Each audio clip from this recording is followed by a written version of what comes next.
folks, welcome to another video. My name is Monsi. If you are new here, it is currently Friday night, and for the first time in a very long time, it feels like I don't have any plans this weekend except to read, which is much needed, and I'm very, very excited about it. So I thought it would be the perfect time to do a little vlog. First thing on the agenda for this weekend is to tackle a little bit of my physical TBR. I've been trying really hard to stick to my 2024 reading goals, but I have been slacking a little bit, and so that's all gonna change this weekend. The second thing I'm going to be doing is going to my very first library sale. I have definitely been to the library and bought books that were on display and available for purchase, but I've never been to an event where they have collected all these books and they're selling them for really cheap. So I'm super excited. I've also never been to this branch of the library before, so it's going to be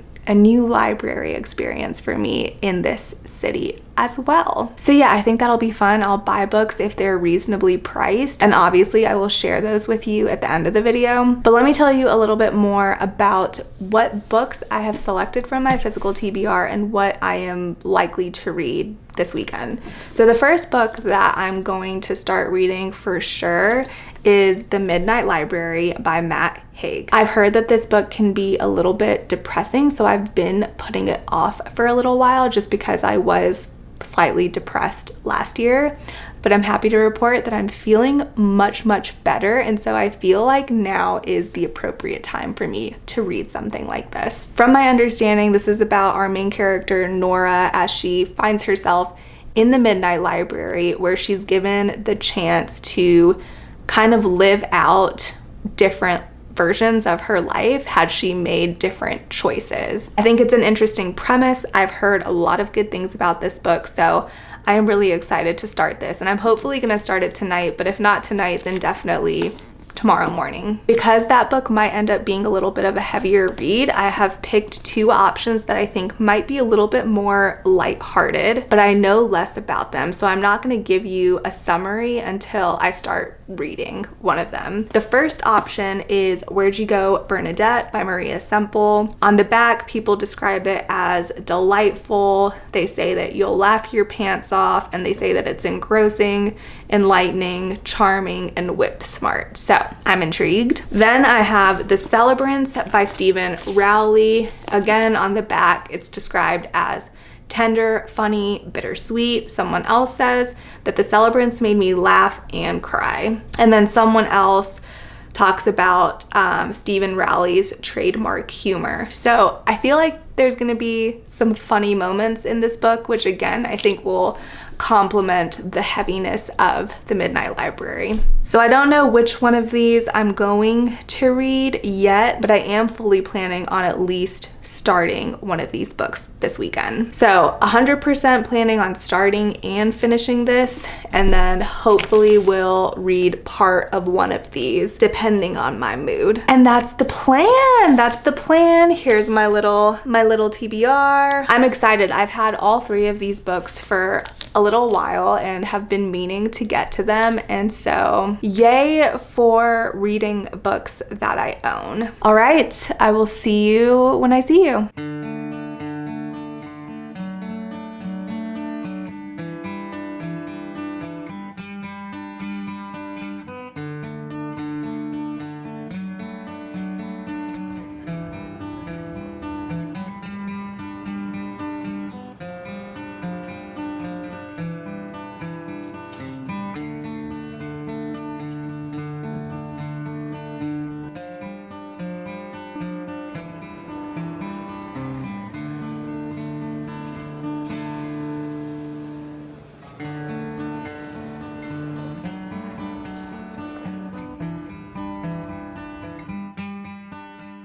Sorry for the glare in my glasses. I'm just trying to give my eyes a little break from contacts for a day, so it is what it is. But I just got back from the library sale and had a really, really nice time. That library is amazing. It's so big, so well lit. There are plants everywhere, and it was just a new experience that I really, really enjoyed. As far as the sale itself goes, it was much bigger than I thought it would be, and it was also much more crowded than I thought it would be. It felt like everyone in the county had the same exact idea as me for their Saturday morning, but all in all, still had a really good time. Found 3 books that I'm excited about and I want to share with you. So each book is $2 because it was $2 for paperbacks and I think $3 for hardbacks, but I might be wrong because I wasn't really trying to buy a hardback. I just don't like hardbacks as much. The first book that I got is a book that I've never heard of, and I did go into the library sale hoping that I would pick up something that I had no preconceived ideas about. I just wanted to look at a cover, read the blurb on the back, and have it pique my interest, and this one did it for me. So that book is My Best Friend's Secret by Emily Freud. This one sounds kind of like a mystery thriller, and it has pretty big font, and so I just feel like this is a book that I could fly through when I'm looking for something nice and easy to read. Let me read the back of it so that you can learn a little bit more about the story along with me. Kate Sullivan has a beautiful home, a job she loves, and a handsome fiance, all she's ever dreamed of since getting sober and painstakingly piecing her life back together. But a chance encounter with her old best friend Becky threatens Kate's newfound and fragile happiness. She remembers nothing of their last drunken night out, the night Becky broke off their friendship without warning or explanation. With Becky back in her life, Kate is desperate to make amends for the past, for the closure she craves. Kate needs to know what she did that ruined everything, but what if the truth is worse than Kate could have imagined? There you have it. My Best Friend's Secret. After that, I picked up Native Son by Richard Wright. This is obviously a very used copy, but this is a classic that I have heard a lot about and that I've been wanting to read for some time, so I was really excited to find it. The back of the book says, right from the start, Bigger Thomas had been headed for jail. It could have been for assault or petty larceny. By chance, it was for murder and rape. Native Son tells the story of this young black man caught in a downward spiral after he kills a young white woman in a brief moment of panic. Set in Chicago in the 1930s, Wright's powerful novel is an unsparing reflection of the poverty and feelings of hopelessness experienced by people in inner cities across the country and of what it means to be black in America. I think that summary speaks for itself, so super excited about this find. The last book that I picked up, I thought that I was picking up for my boyfriend, and I thought he would be super excited about it because when I checked Goodreads, he had it marked as want to read. And then I came home and I showed it to him and he was like, oh, I've already read it. He just didn't update his Goodreads, which he hasn't updated his Goodreads in like 6 months, so I have no idea what he's read. Now this book is for me, not for him, and I too am excited to read it, so it's not a big deal, but I thought I would share what compelled me to pick this up in the first place, and that is Cryptonomicon by Neal Stephenson. This book is chunky. It runs at like 900 plus pages, but it's super floppy, which I freaking love, and it just is in really, really good condition, and it was only $2, so I thought I would get it. I haven't actually read anything by Neal Stephenson. I've been wanting to read Seven Eves, and I thought that that would be the first one that I picked up, but now that I have this might be the first one that I read. But if you don't know anything about this author, he writes science fiction, so this is a science fiction novel. I don't actually know what it's about because it doesn't have like a summary on the back, so I'll have to look it up, but that's the third book that I got. While I was checking out, they were giving these cute little stickers for free. So this one says, talk to me later, right now I am busy reading books. Super cute. And then this one says, books and tea, my recipe for a perfect day. And then I just got like a little cute plant sticker on top of that. And these were just a fun little bonus. So that made me very happy. Last but not least, I ended up getting another library card. We have 2 library systems here. So one's for the county, one's for the city. I've had the county library card for 2 years now, and that's what I use to check out books at the library. But I decided to get one from the city. So now I have 2 library systems from which I can draw books from, which means that I'm going to have even easier access when I request ebooks. So very, very pleased with that. Now that the library sale is out of the way, I am going to start the Midnight Library. I think I'm going to go sit outside and get some fresh air, read on my deck, and give you an update when I have something to say. But I am very, very in the mood to read this.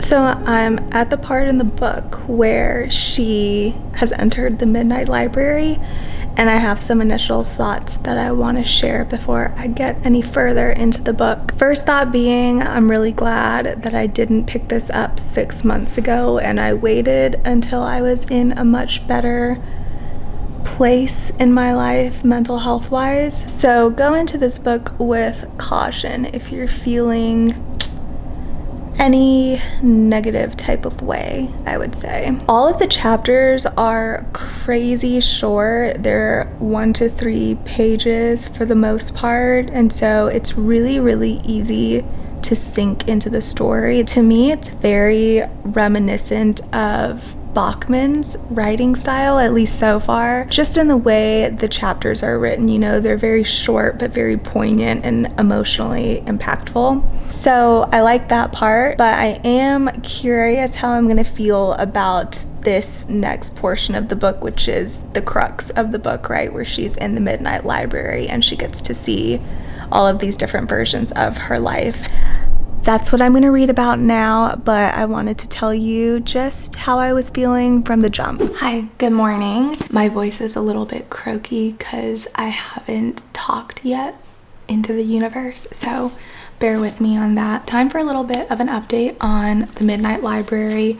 I'm 200 pages through, so I have about 88 more, which I will certainly finish in the next couple of hours. I am liking it. I'm definitely liking it, but I wouldn't say that I'm loving it or that it's my new favorite book, and here is why. First off, this is a very character-driven story, right? Like, we're following Nora as she learns this huge life lesson, and it's not that I don't like character-driven stories. I definitely do. I feel like there's a time and place for it, but I am one who tends to lean more towards plot-driven books and relationship stories. Like, I prefer to see characters interact with each other and see those dynamics shift over time versus just one character's journey. So that's a me problem, right? Like, that's not a book problem by any means, because I know a lot of people would prefer this type of story over the other ones that I just described. I think my biggest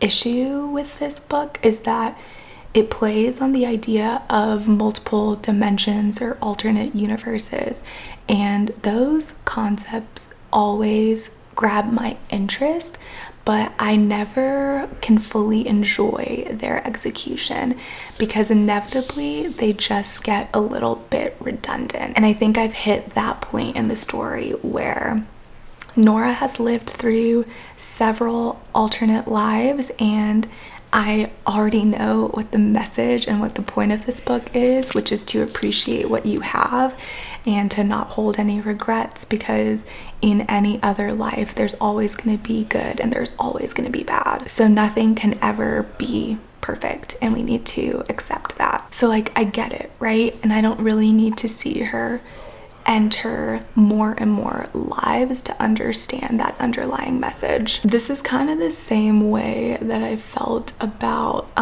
Dark Matter. It just got too repetitive and I was kind of over it by a certain point in the book. Like, at the start, it's really fun and fresh and I'm invested in each alternate universe, but as time goes on, it just drags for me. So I'm hoping that we don't get too much more of that and that we can just go back to Nora's root life, which is her real life, the one that she started the book off in, and kind of see what happens from there. But again, I'm still enjoying it. I'm still entertained, but it's reading a little bit like a 3.5 stars for me right now. I do think that if I had tried to read this a month or two ago, I probably would have DNF'd it just because I was in a reading slump for a couple of months there, and this book just like would not have cut it for me. But lately I have been really into reading. I've just been devouring books. And so I don't know, this has been pretty easy for me to get into, and I'm just in the right mood to read books that I'm not like totally enamored by. So anyway, I think I'm going to take a shower and get ready to go to a coffee shop. I'd like to get out of the house for a little bit today and finish this and then start one of the other 2 books. I don't know which one. I'm gonna have to decide because that's the one that I'm gonna bring with me to the coffee shop. So I guess you'll find out which one I take, and that's the one that I'm going to be reading. And I'm hoping to start my second book sometime soon so I can get part of the way through it by the end of today. See you in a little bit.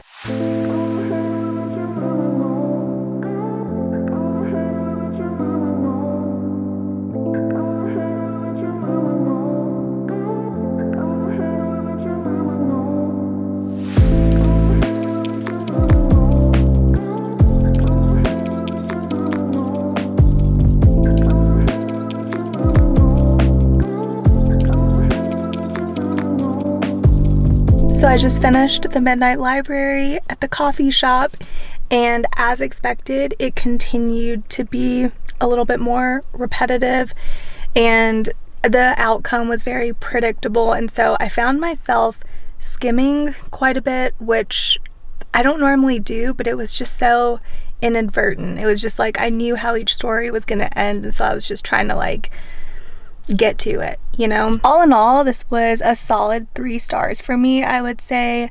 I really appreciated the message, and I can see how it would be really valuable for some people to read. So I don't want to steer people away from this book because I just think it's really dependent on what you like in a story, what kind of reader you are, and where you are in life, what state of mind you're in. And it really is such a quick read, so I don't feel like you're gonna lose too much by reading it, and you might have a lot to gain. So if you haven't read it, I would give it a go, because I feel like most people handle the redundancy of dimension hopping a lot better than I do, so you might really like it. It is a little cheesy, but it is very wholesome, and yeah, just like a solid read, a solid 3 stars. For my next read, I brought the Celebrants with me, and I'm ready to spend a little bit of time outside, even though it's really hot. But if I can find a nice shady spot at the park that I'm going to, that would be ideal for me right now. So I'm gonna try to do that and get enough of the way through the Celebrants to where I can give you like a little synopsis of what it's about and my initial thoughts, and then I will probably just end the video there. Let's go to the park.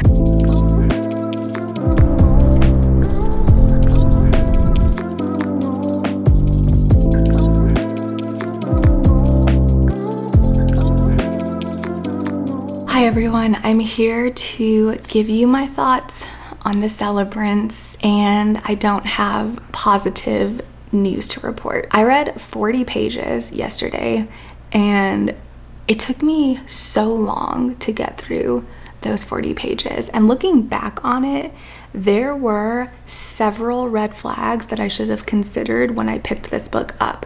The first one being that on the front, Laura Dave, the author of The Last Thing He Told Me, says that this book is a thoughtful, heartbreaking, funny novel. So she blurbs this book, and she is not my favorite author. I read The Last Thing He Told Me last year, and it ended up on my worst books of 2023.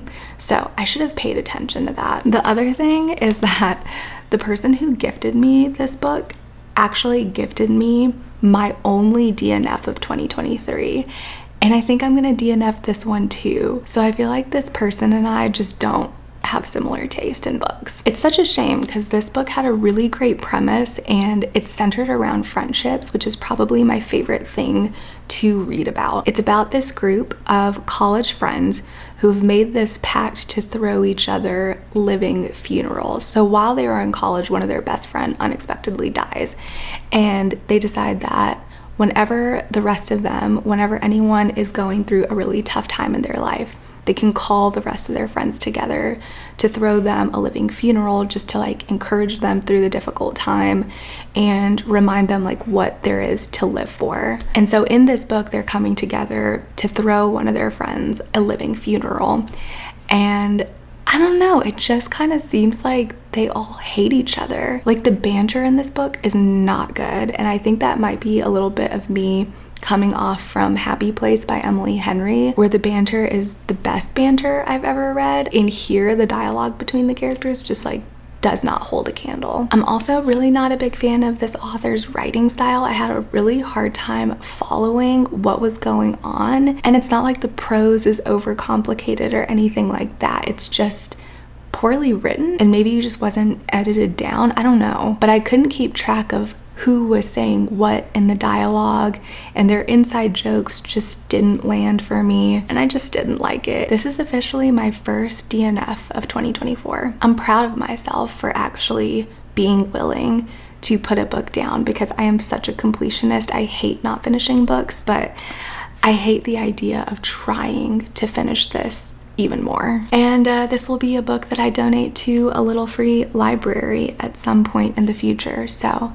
all is not lost. And with that, I think I'm gonna wrap up this video. I would really encourage all of you to look up the library sales in your area. I feel like in the summertime they have one every week depending on where you live, and it's kind of a fun summer activity, so I would definitely check out your library's website and see what all they have going on. All right, I'm gonna go now. Thank you for watching. I hope you're all doing well, and I will see you in the next video.